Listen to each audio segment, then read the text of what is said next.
Good morning. This is Bobby with Georgia Traveler. Thanks for stopping by this morning. Today I'm going to touch on the subject of downsizing. I know it means a lot of different things to a lot of different people. Focus on taking my firearms down and putting them on consignment. I've sold other things on consignment. Basically, for me, I'm not donating to the Salvation Army. Craigslist or word of mouth is about it. We're fortunate everything we own is 25 years old, and not a whole lot of sentimental value. All the photos and important papers, everything except, social security cards, passports, things like that. I've scanned digitally, and there's not much more, and I'll flip this around and get going here. Going back to consignment, I found that that's actually a good way for me personally. Had some old work trucks I took to a lot and put on consignment. Of course, I sold one on Craigslist, one word of mouth, and the other one on consignment. And the wife's car, when time comes, when we decide to go out and start the RV thing, I doubt if we'll ever be full time. Well, we will for a year or two. We're going to start out small. She wants Class C right off the bat, and I'm not going to do that. It just makes no financial sense to me whatsoever. She's never traveled. I don't know if she'll take to traveling, and it's just, no, I'm not going to put out that much initially. If she takes to it in a couple of years, we may go that route. But she's also mentioned a tiny house, and the main thing is we both want to leave where we've been the last 20 years. They're just grown tired of it, I suppose.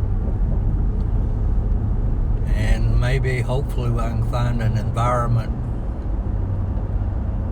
or a climate that suits her. She has some issues with arthritis and things, and maybe a drier climate will help her out.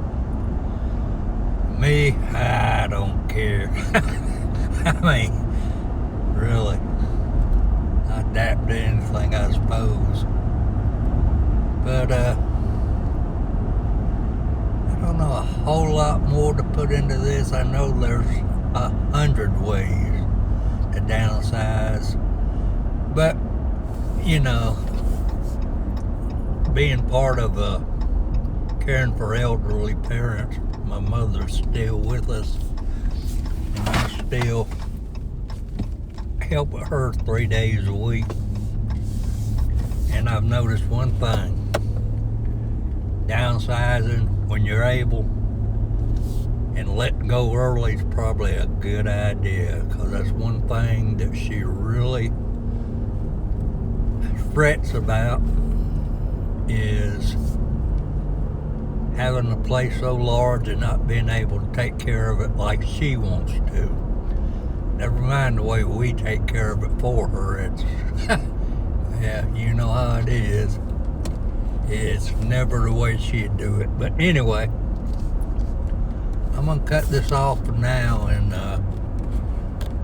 got any comments, ideas, or pointers about going about this process, let me know. I'd really like to hear from you.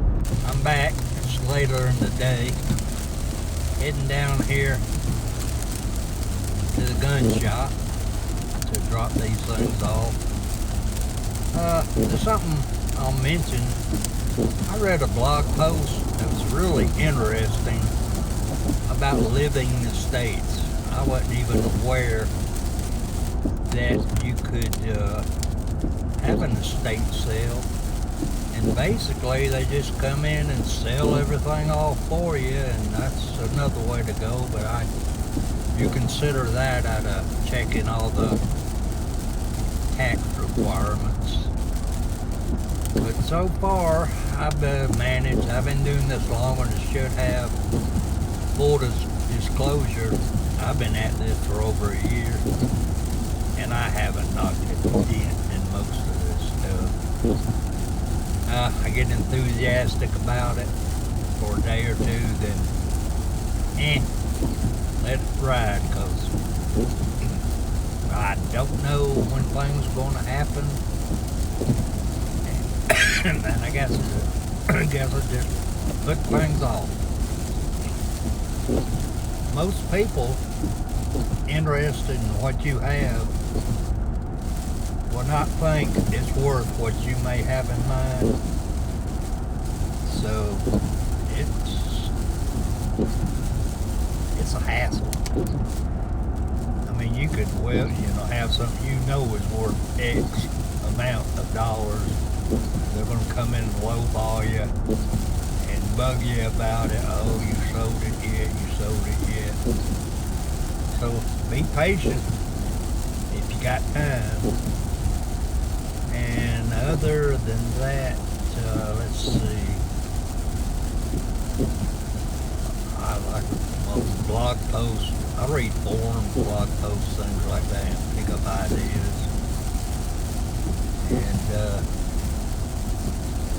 I'll leave a link to that blog post I mentioned earlier below in the description. And I'd like to thank you for stopping by. I'll see you later.